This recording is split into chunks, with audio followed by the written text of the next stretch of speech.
happy that you could join us today. We at the Canby Speakers Club are a group that came together because we love to speak publicly. And we want to be able to help others to speak publicly as well. We're so glad that you could join us today for our kickoff meeting as we launch this new club. We do meet every Friday here at Pappy's Greasy Spoon, except for the first Friday of the month. If you come on that Friday, you will be sorely disappointed. I would like to now introduce our Vice President of Marketing, who will come and kick things off. Everyone, please join me in welcoming Mark Welker. Good morning, everyone, and welcome. I am Mark Welker, and I'm so excited today. We have an amazing guest. As an executive recruiter, I have met with hundreds of people over the past 20 plus years, and this gentleman is probably the most interesting and unique person that I've met. Kilong is a Cambodian genocide survivor. He is a Royal Rosarian, a Rotarian, a Reed College graduate, holds a master's degree. He's on an episode of The Deadliest Warrior, and he's going to be featured in a documentary later this year called Risking Life. And that's just a few of the many things this man has accomplished. Please welcome Kilong Ung, and we thank you for being here today. And by the way, this is a copy of his book, The Golden Leaf. Kilong? Thank you. Thank you. Thank you, Mark. Mark and I are twins. When I first met him, I wasn't all that impressed. It's kind of like, why would you recruit a software engineer to be a State Farm agent? But after we got to know each other, you changed my life very much. All right, so good morning, everybody. Good morning. Wow, good morning. Obviously, you guys haven't gone through the killing fields, you haven't starved, so it's kind of a little bit hard to get out of bed this early in the morning. For me, it's like, oh, good morning. All right, so I'll try again. Good morning. Good morning. All right, very good. So it is an honor to be here today. And you have no idea how grateful I am to get out of bed this morning.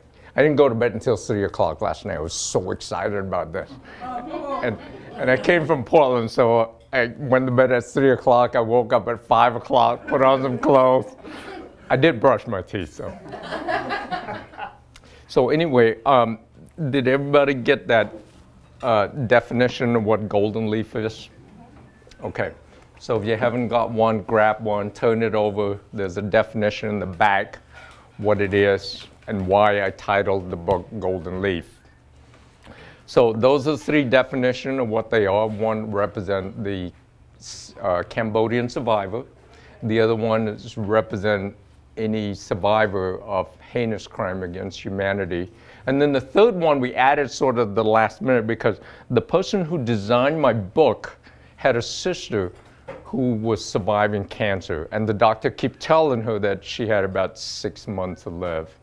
And so we thought, well, in her honor, we're going to add the third definition, which is anybody who fight against any odds, extreme odds, like cancer, for example. So, but my definition, if somebody asked me, what is golden leaf? And so this is my way of telling the definition. At the mercy of the wind. The wind carried me from one remote part of the world to another. It blew me through turbulence and catastrophic weather. It took me to a Khmer Rouge labor camp and lingered for an eternity. It dehydrated me and nearly starved me to death.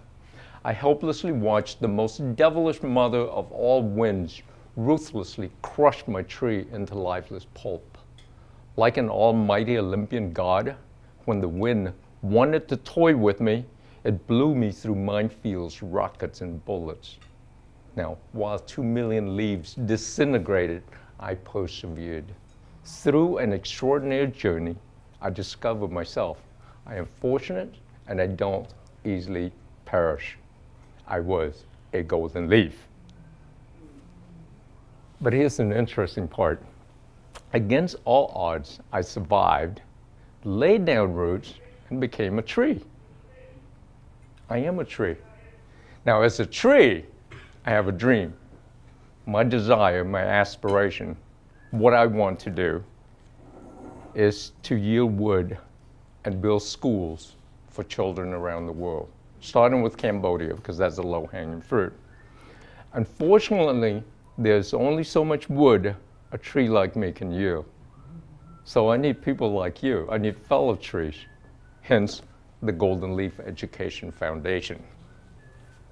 So in 2008, while working full-time as a software engineer, I spent every weekend inside a Starbucks and write this book. So 2008, for the entire year, I told my family, you're not going to get to see me very much. I'm going to be an author. And everybody looked at me and was like, what? And then after I got 10 pages of my draft, I got on Facebook, social network, and I said, I'm going to be an author and I'm going to publish a book. It's a great way to put yourself in the corner, got no way out, but publish the book. I figured, you survived the genocide. You can do just about anything, so why not publish a book, right? Turned out it was a lot harder than I thought. But I did publish a book, and then 2009 it came out, and then I went to speak at a bookstore at St. John's. And in the audience, just like you guys, there was a gentleman named Tim Leatherman. You guys heard of Leatherman Tools? He was the founder and CEO. And he asked a whole bunch of questions. I thought, wow, this guy may not believe my story. But he was genuinely interested in the story, and I didn't realize he was vetting me. So at the end, he bought my book, and I signed it. And one of the questions he asked was, now that you published the book, what do you want to do? I said, I want to build a school. Because that's how I define the success of the publication. I said, for the book, if I can build a school, whether it's a direct result of the publication or not, I declare the book as a successful publication. And so a few weeks later, he wrote me a check. Not $1 million checks, but it was enough. It's just enough amount for me to start the foundation. That was the money I used to seed the foundation. I've used that, I turned that into fundraising. And that one night we raised about $30,000. And that was the first school we built. As of today, just a couple weeks ago, we signed a contract to start the 5th school in Cambodia. And we already built 3 basketball courts, one of which was my daughter's 8th grade project. And now I got a couple of other youth that want to take on a project to build a playground and maybe more basketball court. So anyway, all right, I get excited about the book and the foundation and building schools. And so you guys came here to hear my story, so let me back up a little bit. I'm sorry. All right, so once upon a peaceful time in Cambodia, sometime in the early 60s, we don't have records in those days, but I think I was born maybe in 1960. The latest would be 1964, but it's most likely it was 1960. Because there are some things I remember going back and rehash some of the stuff. So I was born in a family with 8 children, all sisters. I was the only boy, and the cutest. This is what the picture looked like. But this is much later, believe it or not, in 1979. And on my Facebook, I post some pictures in 1970, 1979, and now. So I have 7 sisters, and then later in the late 60s, you guys remember Vietnam War. So in the late 60s to early 70s, Vietnam War sort of spilled into Cambodia. So they had this guerrilla wars going on. So for that whole time, I was living in the war in Cambodia. So pretty much most of my life, most of my childhood was living in the war. And then in 1975, the Khmer Rouge, which is the Cambodian communists, had won the war, the Civil War, and it was also the end of the Vietnam War. The Khmer Rouge won the war on April 17, 1975. They marched into my town, and that was in the middle of the Cambodian New Year celebration. The next day, let me read an excerpt for you. I know you guys don't like people reading to you, but I got up early in the morning. This is just the next day. They came in on April 17, 1975. I got up early in the morning to help bus breakfast tables and wash dishes at the restaurant. My mother owned a restaurant. The seats were filled by Khmer Rouge soldiers. I was excited to see them up close. Their dusty black outfits and AK-47 rifles lived up to the legendary tales of their guerrilla warfare.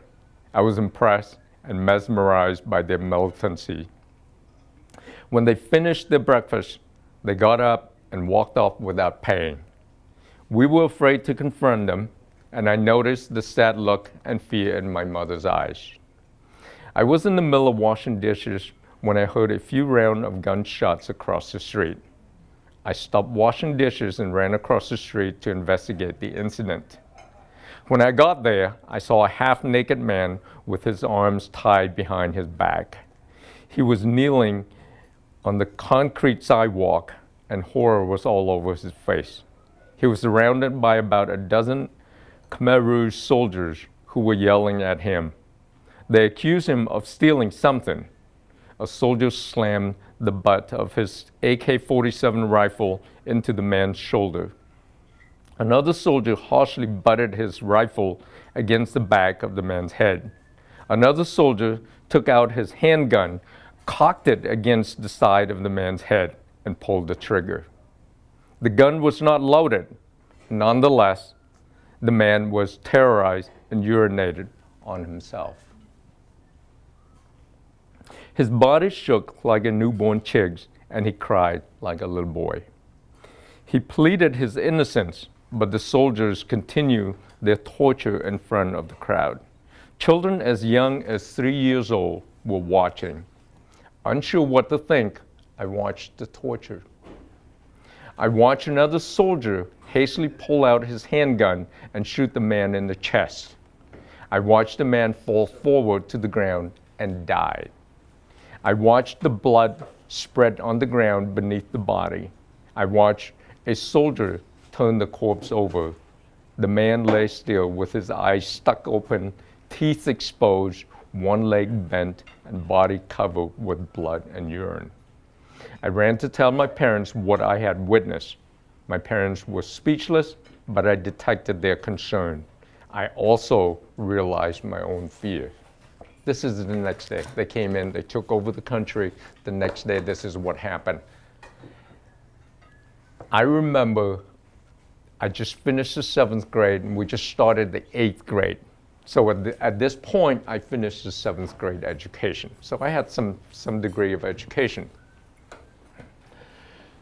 So now they're starting to tell people with uniforms, glasses, teachers, government officials, people working in the office, anybody who were intelligent, doctors, so anybody with some degree of educations at all, they asked them to gather, get on a bus, a whole bunch of buses, and then they took them to a place and they executed them. They shut down the school, they shut down the bank, turn off all the systems and everything. and then they told us to leave our homes. The whole city was evacuated within a few days. They gave us just a few days to get out, take what we could, otherwise they're going to start shooting. And so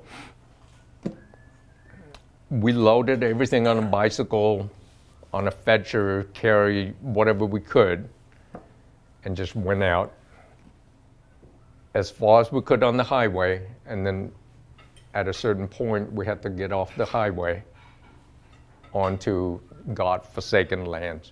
They're just out in the rice fields, out in the forest. From there, at that point, they pretty much turned the entire Cambodia into labor camp. So I was taken away from my family. I was put in a slave camp. I was forced to work 13 hours a day, 7 days a week, 365 days a year.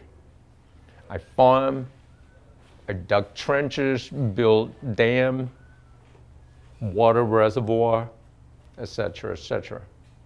So all this work, I was given 2 meals a day, a bowl of rice porridge for lunch and a bowl of rice porridge for dinner. And if you pour the water out of that bowl of rice porridge, you would be so fortunate to have 2 tablespoons of solid rice.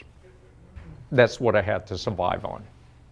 No protein, no sugar, no salt, nothing but rice and water. So you can imagine you people either emaciated,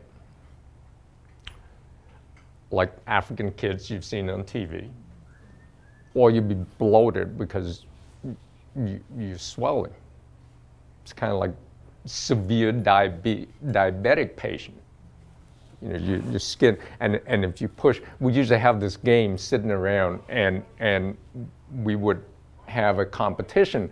If you push into your shin, take your finger and push it in your shin, and take your finger out, and you will leave the mark, and you would measure kind of how deep it is, right? That's how swollen you be.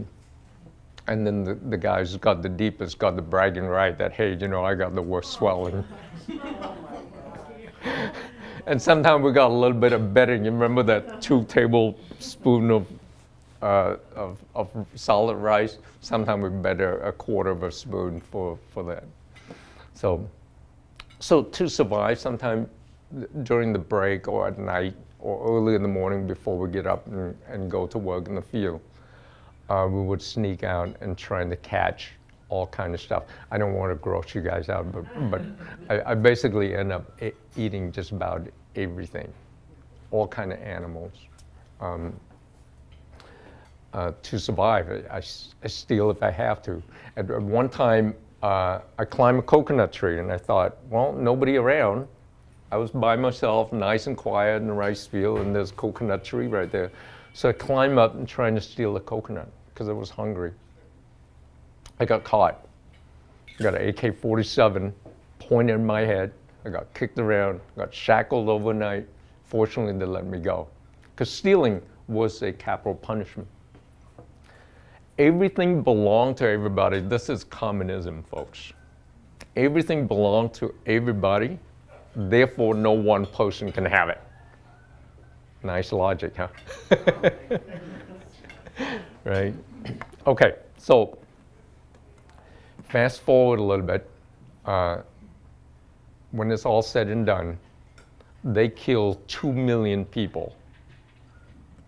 Out of those people were my parents and 10 members of my family, more than 50 people, more than 50 of my relatives were killed, and I barely got out alive. In 1979, Vietnam invaded Cambodia.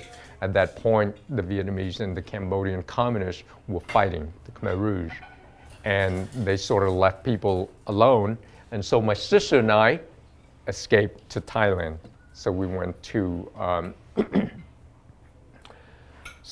the refugee camp, signed up to come to the United States. Didn't know. Now I had never up to that point had never been in an airplane. I rode a car before the Khmer Rouge, maybe twice. Had never seen any other place other than my provincial city, Battambang. So this is kind of like, okay, now I'm going to the other side of the world and not coming back. This is it. It's a one-way ticket out, right? So got to San Diego. I was on welfare for about 8 months. And then after that, my brother-in-law found his brother over here. So we moved to Portland. It's all detailed in the book about the volcano and all that kind of stuff. You can imagine this. I mean, come to this, had never seen snow before. And I came to Portland in 1980. You remember that record snow? Out of the killing fields into a frozen land. Nice, huh? It's not done yet. Volcano erupted. And then you're looking at a TV, you know there's a volcano. And you know a volcano killed people. What you don't know is that you didn't understand the words that was reported. So you didn't understand where the volcano was. You step outside and you saw the cloud of ashes. And you look on the ground, there were ashes like about that thick on the ground in Portland. That was it, out of the killing fields into the volcano. I thought that was the end of it. But anyway, I came to this country, I didn't speak English. I learned English in high school. I ended up at Reed College. There was another, it's all detailed in here as well about how I ended up at Reed College. It was all an accident. So my entire journey, I should have been dead. I had more lives than cat. I've escaped death so many times, and it's just a miracle how I ended up here and talked to you. That's why I was so excited about getting up this morning, get out of bed, you know. And so I graduated from Reed College with a master's degree. I went to Bowling Green State University and got my master's degree in applied statistics. And I've started my consulting career with Anderson Consulting, which is now Accenture, one of the big consulting companies in the world. So I worked for them for about 5 years, and then I learned computer languages and all that stuff on my own, and I became a software engineer for about 20 years. And I was building online banking software, and I was teaching computer language at PCC. And then I think the book, after I published the book, it opened up all kinds of doors. I got to go speak at Columbia, at MIT, and then I got on TV, as Mark mentioned. And then I got myself a stalker on LinkedIn. And it's very interesting. I have to write the second book about that, how we met and all that stuff. So Mark and I have become, I would say, twins. Yes, can we sell for twins? Okay. Mark had changed my life because I like to do a lot of things, but I was working full time. So in the morning till the end of the day. And to do something, I would have to put in my vacation. So I never had vacation for about 4 or 5 years. All my vacation times are used for volunteering, do other things. And when Mark recruited me to become an agent, I now own my own business. I have my own schedule. So I get to go out and do things because now my work and my volunteer are sort of the same. They all feed into each other. So it's all good. You've changed my life, my friend. Thank you very much. Okay, so with all these amazing success, the one success that I can claim, it's the ultimate success, and only I own that success. Because everything else I've done, software engineers or whatever I've done, the other people can achieve that. the one thing that I have achieved that a lot of people have not achieved, I survived the genocide. So it doesn't matter if my business fails. It doesn't matter if I lose my job. It doesn't matter if I lose everything I have, except my family, that matters. But really, after you've gone through something like this, you're very much like a dry sponge and get dropped in a bucket of olive oil. And that's what America is. You know, when you talk about American dream, to me, it was like that, right? My school was taken away from me, my home was taken away from me, my family was taken away from me, my parents were taken away from me. Nothing left. I came to this country and flipped to the back, somewhere here, this in the back. There's some pictures where I actually came to this country with nothing but a shirt, literally a shirt and a pair of shorts. I didn't even have shoes. Somebody gave me a pair of flip-flops so I didn't have to walk barefoot in the plane. That's it. When you're at the bottom, it's a beautiful place. It's got nowhere to go but up. So every day is up. And when I was at Reed College, I gotta tell you this, Reed was hard. It's harder for somebody who didn't know a lot of English. They put you through this freshman humanity, which is Greek mythology, right? So English was hard enough. Turning the entire college education into Greek, that's Greek. Everything's Greek. So at some point, I wanted to quit Reed. It was too much, and I thought, wait a minute, is this what I signed up to do? I survived the genocide. I escaped to Thailand, to the refugee camps through minefields, rockets, and bullets. And this is what I end up with? To kind of punish myself for another 4 years at Reed College? But then I went to visit my high school, Cleveland High School, and one of the teachers, I told my teacher, and I said, this is way too much. I'm breaking.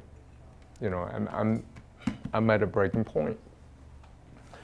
And she said, Kilong, you've done so much, you achieved so much. If you quit now, you would still be ahead. Pressure's off. And that's how I live my life today.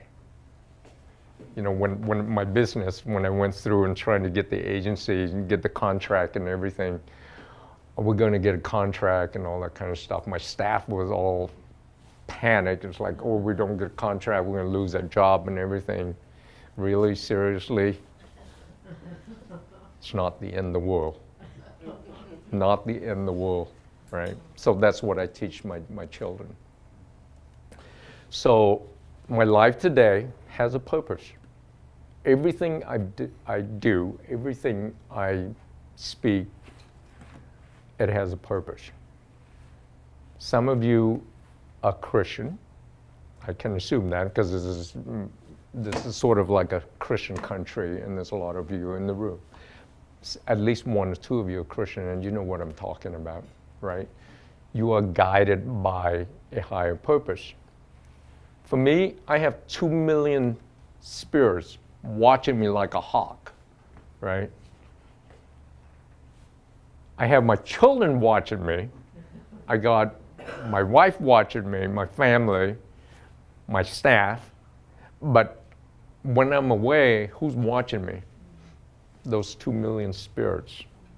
Everywhere I go, they go with me. Throughout the entire book, I have my father on my shoulder after he died. Miracle after miracle after miracle. I shouldn't be alive today, seriously. When you go through read the book, you will realize that there's something just there's humanly impossible to do that. But I can only say it's a miracle, magic, something, somehow things happen and got me here today. So everything I do is in honor of the survivors. Everything I do is attributed to the memory of those who did not survive. Roman philosopher Marcus Tullius Cicero said, "The life of the dead is placed in the memory of the living." Think about that. The life of the dead is placed in the memory of the living. I, Golden Leaf, behold such memory, but for a decade, over 2 and about 3, the memory manifested as pain, anger, and fear. Half a world of distance, yet the memory is profoundly near. Clear as glass, the memory of those who passed lived in my nightmare. Scarred but unbroken. Onto paper I pen nightmare into dream. A book I publish, the memory I preserve, and dignity I redeem. The nightmare is gone, so are fear, anger, and pain. No more to lose, but everything to gain. They who died have not died in vain. For the nightmare that I suffer, a golden purpose I gain. Thank you. Okay,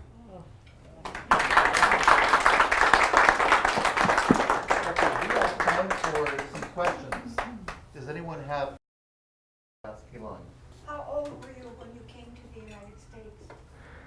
I would place anywhere between 15 and 19. This is 1979. This is what I looked like when I came. Let me show you a picture. And this is 1975 at the refugee camp.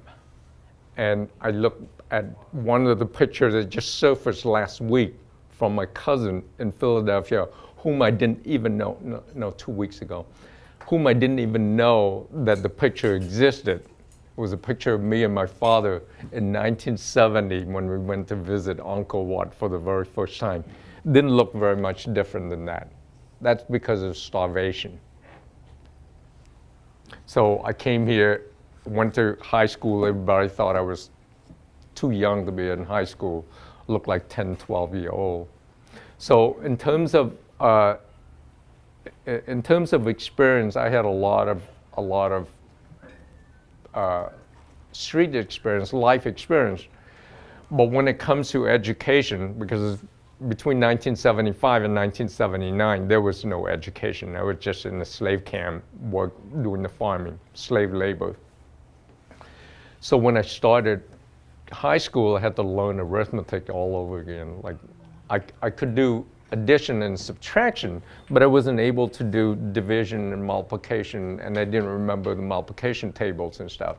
And my sister helped me out with that, and it was a struggle. You know, but after I got past a certain point, it's all of a sudden it's like, wow. You remember I mentioned earlier about a dry sponge, right? It's like all of a sudden I came over here and I didn't have social life. I couldn't speak English. I didn't have friends. So what do? I study around the clock. And during the Khmer Rouge, I was sleeping an average of 4 hours a day, right? So now I got 20 hours a day, right? So I study, I read a book, I do everything. We didn't have Google in those days, so we try to memorize dictionary. That was really cool. I thought, you know, by the time I get out of college, I'm going to remember every single word in the dictionary. I always have this big dream. It's like, at one time, when I got my citizenship, I really thought one day I'm going to be the president of the United States. Oh, it was heartbreaking when I found out I couldn't be the president of the United States. But those are kind of dreams. Now, I have a lot of dreams. You know, I've shared with you my achievement of what I have accomplished. That is a fraction, a tiny percentage of my overall dream. I have big dreams. You know, I wanted to go to the moon. Like, once you get out of the killing fields into the refugee camp, and then you get out of the refugee camp, and all of a sudden you realize, wow, anything is possible. Think about that. I mean, you're going from software engineer. When Mark recruited me to the agency, I didn't know anything about insurance. You guys know what a declaration page is? It's describe your insurance, your contracts, and what your coverage is in insurance. I didn't know any of that stuff. My wife did that. I was a software engineering guy. I know everything about engineering. I could take, computer language and stuff. And I say, Mark, why me? He said, all that technical stuff, all the insurance stuff and all that stuff, we can teach you that. We know he did homework. He was my stalker unknown. He said, we know you came to the United States, you didn't speak English, and 4 years later you went to Reed College. So learning is not your problem, right? What you bring to the table is your ability to communicate to people, the ability to gain trust from people, the relationship and all that kind of stuff. So, I kind of go in about way a little bit, I'm sorry.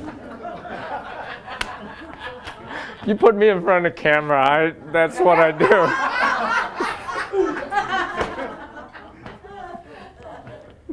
It's not every day you get a chance to be happy, healthy, sexy on camera. Yes, sir. What is Cambodia like today, economically and politically? It's pretty amazing. It's phenomenal what's happening in Cambodia right now. So in 1975, we were starving. I sent a little bit of money to my family. In those days, I sent them $20. Oh my goodness, they sent me back letters and pictures and everything. It's kind of like just saving our lives, Now there's skyrise hotels.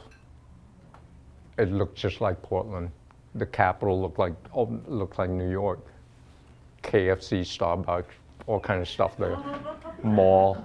It's incredible, And that's a goal to say what peacetime does for a country. So what you need is peace. If you have peace and stability, it will develop. Democracy will grow eventually, but when you're trying to force it, what happens is you end up with civil war. You end up with wars, you end up with all this stuff. So I love democracy and I really enjoy it, but it wasn't right for Cambodia. And right now it is become a democratic country. It's growing. There's freedom.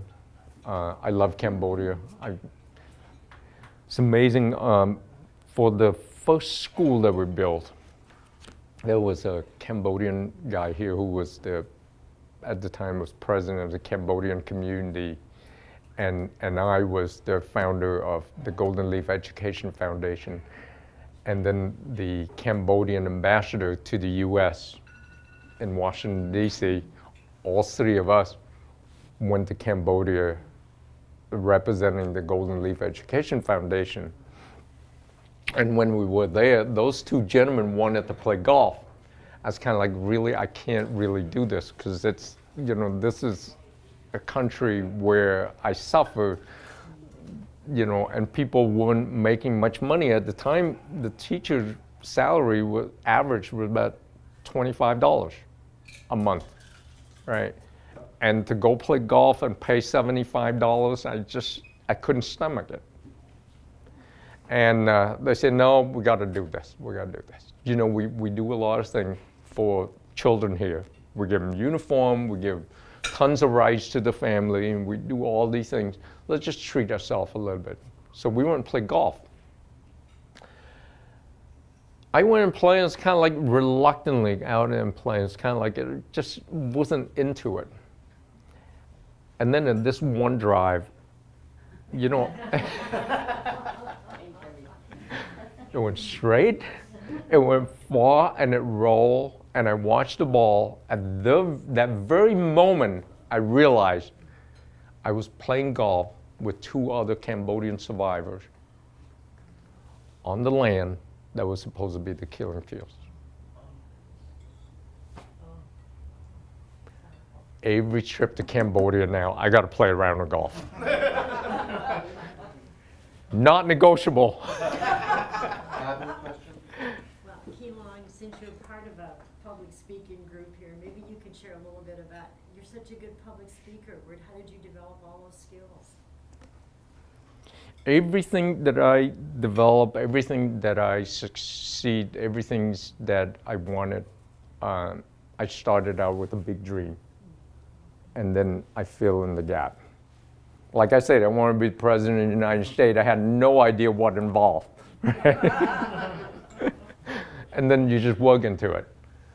I told people I'm going to publish a book and be an author. I had no idea what it takes to write a book or publish it, right? So when I was in high school, I walked through the hall and I watched this kid, and this is all in here too, by the way. I watched all these high school kids, my fellow classmates and all that stuff. I didn't know English at the time, but I heard them talking, and it was so cool. Up to that point, there was nothing cooler than that. Being an American kid, speaking English, and it sounded like this. This is what I've heard. Seriously, this is what I've heard. It was beautiful sound, and that was my biggest dream. My first biggest dream was, and I quote myself in here, when I grow up, I want to be like those kids. And I want to be able to speak English just like that. I want to sound, and I want to be in front of people telling my story.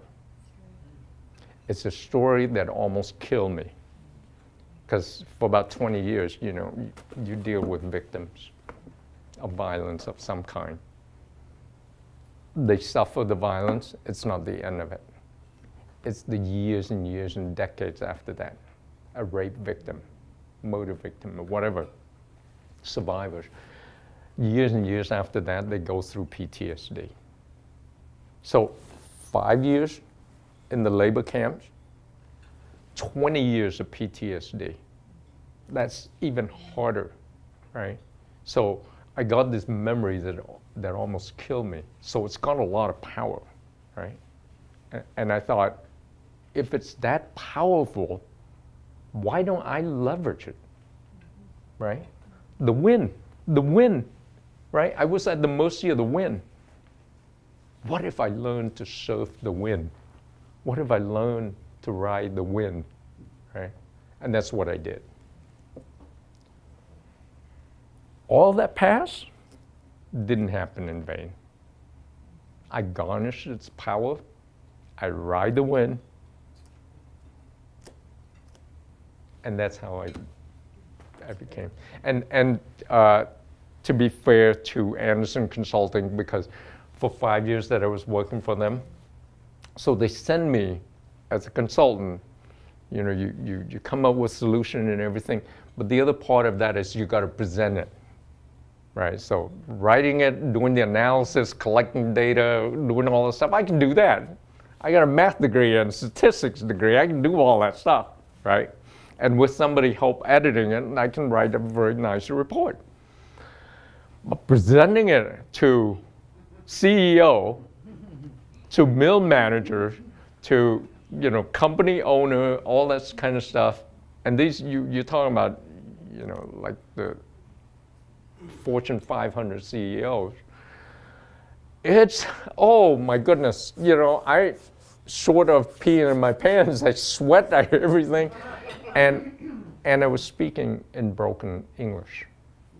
So what they did, they sent me to Dale Carnegie training.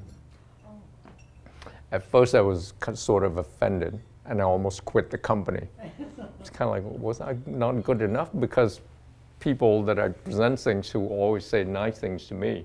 Well, they tell me one thing, and they tell my bosses another thing. So I was real upset, and granted that they pay for it, and it was very expensive training. It was how to win friends and influence people, and public speaking, stop worry, start living, all of these things, right? That what changed my life. Think about this, public speaking, so again, confidence.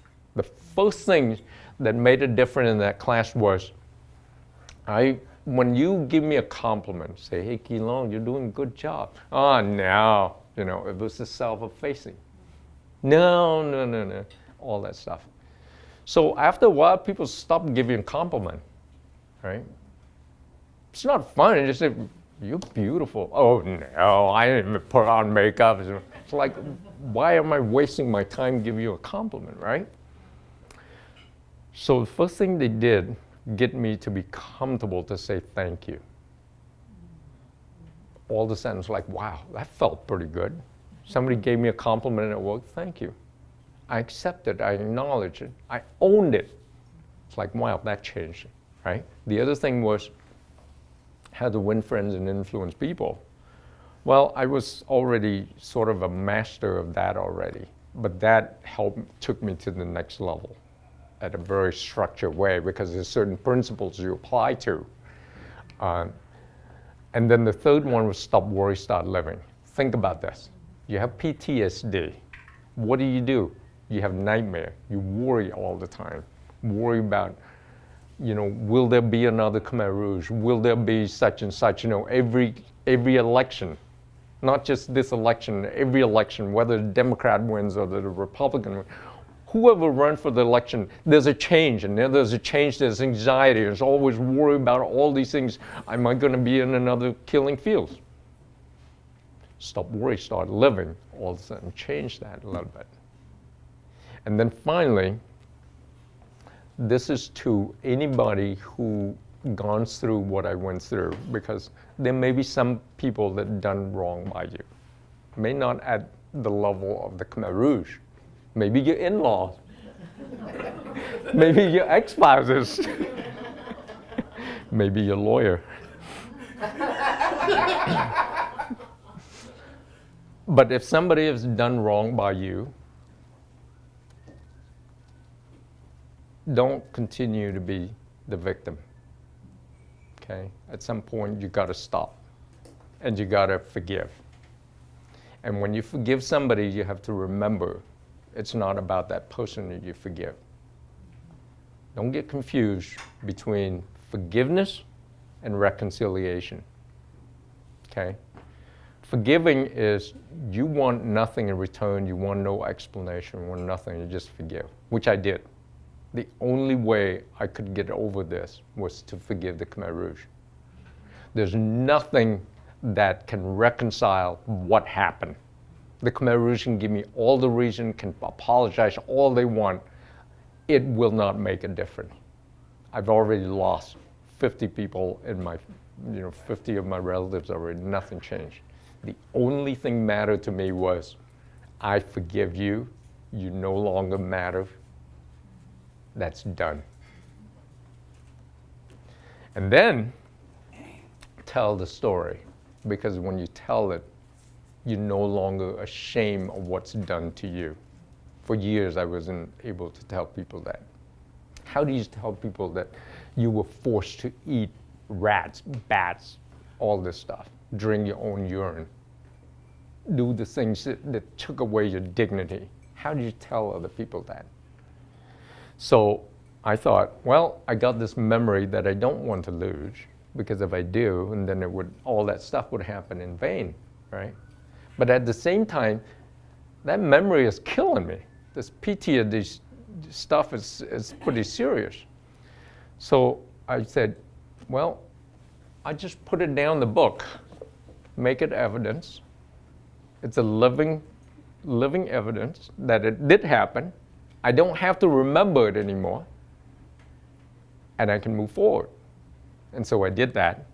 Miraculously, after I published the book, a week or two after that, I stopped having nightmare. To today, no more nightmare. All dream. I had dream for the very first time in my life. It was amazing. It was incredible, liberating. So, okay. I didn't want to get the red card. I already got yellow card. Well, thank you, Kilong.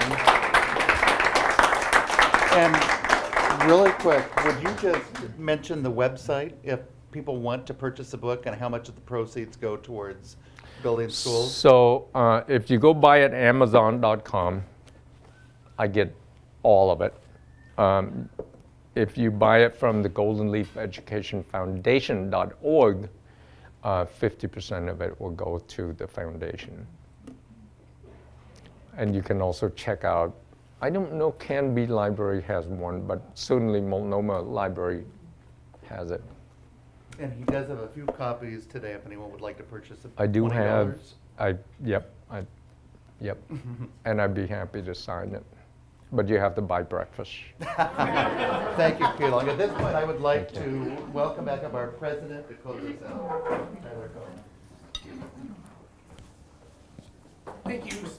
Thank you so much, Kilong, for your sharing your story with us. It was quite moving. And thank you all to all of you for coming to our kickoff meeting. It was a pleasure having you with us. If you haven't seen the sign-up sheet outside, please sign it on your way out.